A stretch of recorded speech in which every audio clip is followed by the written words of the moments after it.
When you think of semi-automatic 50 cals, you might think of something like the Barrett, the Serbu BFG 50A, maybe the GM6 Lynx, or even maybe something made by yours truly. But there's one semi-auto 50 that often goes overlooked despite having an impact on pop culture. You've probably never even fucking heard of it. I'm talking, of course, about the Pauza P50. And today, we've got one.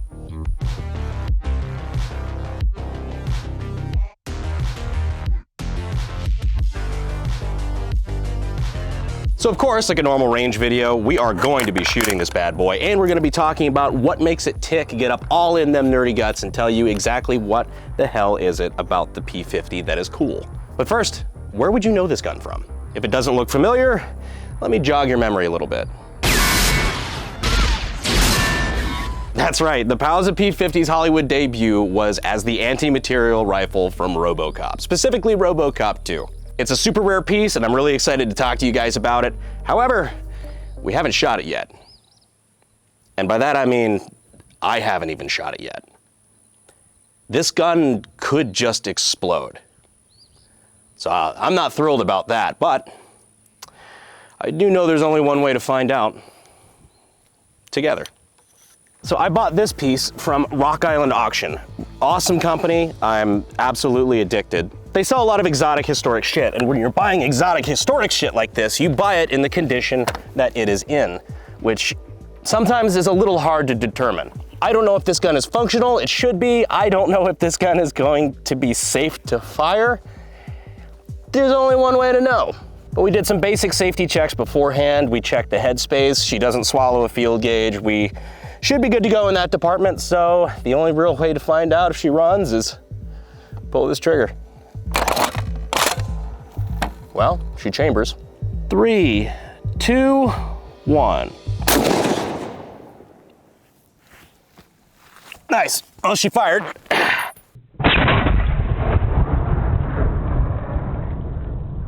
She's short-stroked a bit. Oh no, the magazine nosedived. Let me try the other magazine, just in case. The boys warned me about that. One of these magazines likes to nosedive.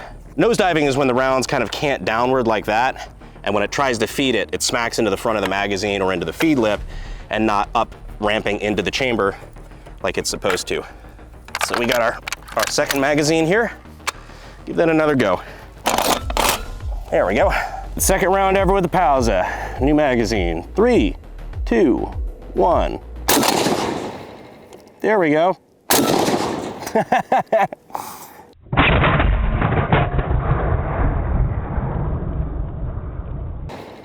There we go.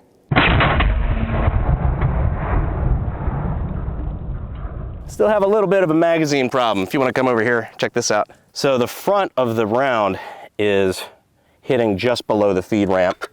There we go. So I pull that back a little bit more and it chambers. So yeah, it is what it is. It's an old gun. Also, you know I was not coming all the way out here with a fucking RoboCop gun and not firing it from the hip.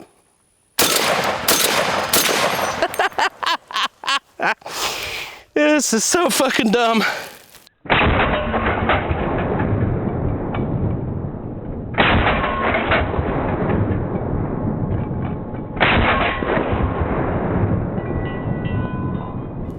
Oh, I pinched the shit out of my shirt, holy fuck. Note to self, dust cover does not like clothing. That's cool. So this is the Pauza P50. It was invented by Robert Pauza during the late 80s and was built between 1991 and 1997. There's no real number on how many of these were built. The two numbers floating around the internet are 36 and 86. Either way, less than 100 of these things were ever made, let alone exist. But judging by the serial number here with 023, this is probably the 23rd one to ever roll off the line. This would of course make the Pauza P50 the second most rare 50 cal in my collection, next to the Barrett M82A2, of which only 20 were ever made. So let's go over typical manual of arms. We have of course our pistol grip here, which is just, a beefed up AR-15 pistol grip. Our trigger, that's pretty self-explanatory. Our safety is a cross safety here. So you got a little button that is here on both sides. We have a somewhat ambidextrous bolt handle here. You can just take this off and I think reattach it on the other side. And our last round bolt hold open on this magazine. The other one, it does not work and we don't know why. On top of that, literally, we have a scope rail that is kind of a somewhat older design and I don't own anything that fits it. So we're just kind of winging it with the Caveman EOTech this video. Now for our magazine, drop that real quick. Here we go. We have a 5-round single stack magazine, which is why the magazine is so thin compared to, say, the Barrett. Now, if this thing was designed partially to be a Barrett competitor, you might ask why they went with a single stack 5-round magazine when the Barrett has a double stack 10-round magazine. Great question, moving on. Another cool feature is this kind of free-floated bipod. Now you might be wondering, how is the bipod free-floated if it's clearly attached to the gas block? Well, it's only kind of attached. If you see, you put any pressure on this at all, and it flexes because it's riding in a track there. It's not actually contacting the edges of the gas block typically. So you can flex this without putting pressure on the barrel, which would throw off your barrel harmonics, which would affect your shooting, or your accuracy rather. Science, bitch! And up front here we have our muzzle device, which is omnidirectional and likes to get a little loosey-goosey. Now to give you a little bit of a demonstration of the muzzle energy we're talking about out of 50 BMG here, got a good old-fashioned gallon of milk out there to kind of give you a nice visual of the energy transfer of a 50 cal. And because I might be the only person in history who's done this and recorded it, I'm gonna fire this one from the shoulder, just for shits and gigs. Blasting at jugs in 3, 2, 1. Holy fuck.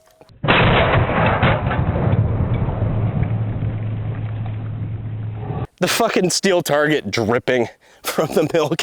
So what's cool about this isn't necessarily the fact that we've absolutely demolished, just disrespected this milk jug. It's the fact that we burrowed a fucking hole into the earth behind it. Great success. It's also worth pointing out this gun was designed and manufactured here in Texas, so I am happy to play a part in relocating it back to its home state. Again, thanks to Rock Island Auction. So how does this motherfucker work? So as you might see here, we've obviously got a gas system, but it is not a long stroke gas piston like an AK, or specifically, I guess, the AK-50. What we have here is a short stroke gas system. So if you wanna come in here, Delance, please, you'll see right there, we have our piston.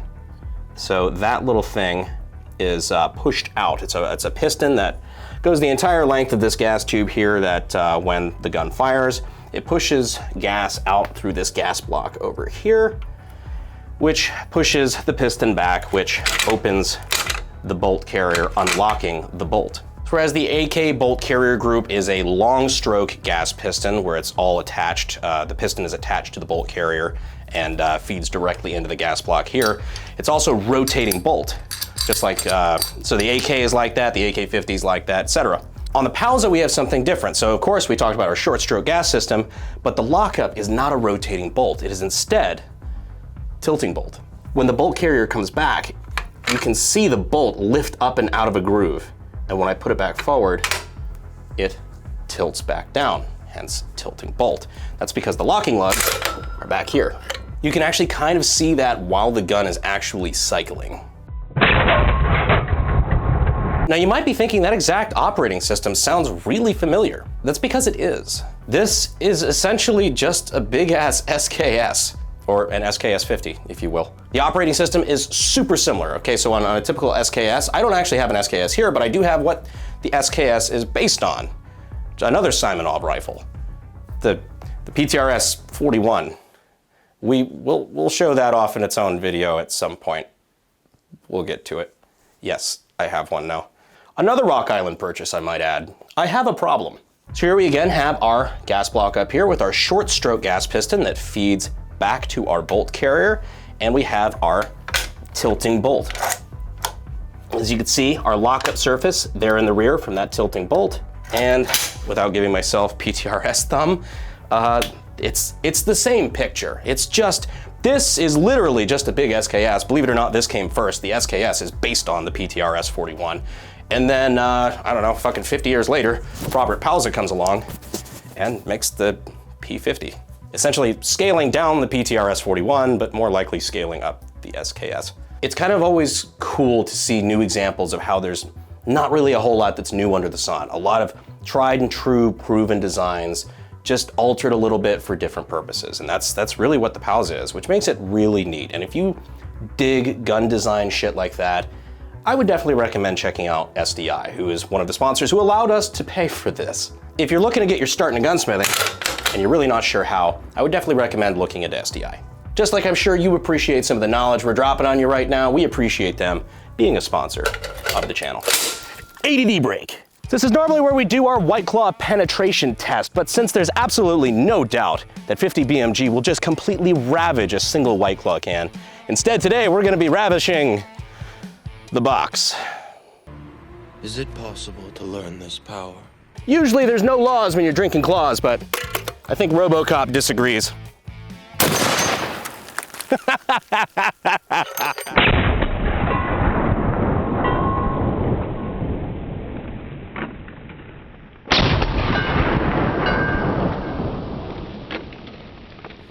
Just on the pressure alone, I don't think we had a single fucking survivor. Like, I don't see a single intact can, but I see lots of ripped up, just top halves, everything that demolished them all. And it didn't even come close to stopping the 50. So you move this out of the way, and you see that bullet just kept on going. That hardly even slowed it down. As your parents would say about you digging holes in the backyard, that motherfucker is halfway to China by now. Okay, maybe your parents didn't say motherfucker, but mine did. So disassembly. This gun's kind of a pain in the ass and it doesn't want to exist. So that's why we've got this. Our patented Pauza P50 assembly disassembly tool. We'll get into that in a minute. First step, we gotta remove this. So just a little push pin here, but this slides to the rear. There we go. And up and out. So this is your optic rail. And so now we've got it's actually kind of a slick looking gun. When you take that off, you really start to see the resemblance to the SKS and the PTRS-41. Now for the fun part. So this slides forward, and this is where we need the help of our disassembly tool. Slide this forward, and this recoil spring fits into that hole right there. Push this forward. So now I can remove the dust cover here. Make sure the spring isn't about to shoot out the rear. There we go, perfect. So now I'm just gonna let this go to the rear because normally you push all this forward, there's a little slot that rides in. And if you don't have this little tool here, as soon as you take this off, this spring shoots violently to the rear and will either go through your fucking wall or it will smack the rear of the gun, potentially bending its own, recoil spring assembly. Great design. Not really. And there we go, perfect. Too easy, I love proper weapon design. Okay, so now again, we've got our big ass recoil spring here, our dust cover, and now we have the meat of the gun. So take our magazine out here, and we have our bolt and bolt carrier. So here you can see you've got a dual plunger style ejector, got your extractor here. This is where you can really see that falling bolt or that tilting bolt action we were talking about. So what happens here is when the bolt and carrier are going through the receiver, at a certain point, there's a little cutaway here. And this is our big locking lug here. It's just a monolithic, just a big ass fucking locking lug that also meets up with the bolt here. So when this is allowed to drop down, those two pieces interface, and what happens is it locks the gun in battery like this. So this gun, or this bolt, is not fucking moving at all once it's in lockup. That is, until the round is fired, gas goes through this gas block, hits our short stroke gas piston, which smacks the front of our bolt carrier, pushing this rearward. And when that happens, so our bolt is tilted down like this in lockup, the bolt carrier starts moving rearward, which scoops up the bolt and pulls it out of that little rut, which allows this to travel rearward again, eject the spent round, travel back forward under the pressure of the recoil spring, pick up a new live round, and reset the hammer so you are ready to fire again, hypothetically. Also, one thing we did notice, because of course we finger fucked this thing as soon as we got it, just to take it apart, see how it ticked. The gas block here, you can actually remove. I'm not a huge fan of this feature, but it's just threaded on kind of. So we removed that, and the gas port size for the Pauza P50 is literally identical to the gas port size we put on the AK-50 V2. We found that out, we were super fucking stoked, because we were just fucking guessing. It was kind of a guess and check thing, like see where we're, you know, what's properly gassed. It's the exact fucking same as the P50. That was a little small win for us. It's just kind of cool. So now for reassembly, put this little sucker in, catch the rail. There we go. Perfect. And this is where it gets sketch again. So we're gonna use our reassembly tool, because this gun is just angry, and from what I'm seeing, really just doesn't want to exist, frankly. Get in there, fucker. Okay, fuck yeah. They never had time to really refine this gun. So we gotta grab our dust cover. This is so fucking sketch, dude. Here we go. Pushing this forward and up a little, because it's gotta go in this groove in the fucking dust cover. Because of course it does. God, I love weapons so much. Oh, fuck. There you go, you little fucker. There we go. Fucking hell. Okay, so now we got the easy part out of the way. Now we just reattach our scope rail here, so it goes in this groove. Gonna smack that down. Push this back forward, and your pin locks that into place, which also makes it impossible for that dust cover to slide too far forward, so the gun will disassemble itself. So that's pretty cool. And it's also just enough clearance that during firing, it can pinch the shit out of your nice shirt that you only worn 2 or 3 times that you really like, but now you can't wear anymore. Thanks, Robert. So while the Pauza P50 may be pretty rare and not all that well known, it is an interesting answer to the problem of making a semi-auto 50. It's a very unique way of going about it, and it is a unique part of firearm history, and a bit of a movie star in its own right. So I hope you guys enjoyed learning about it today, and if you like this kind of stuff, be sure to subscribe. I appreciate you guys staying to the end of the video. And as always, I'll see you sexy YouTube mother lovers in the next video. It's eating my shirt again.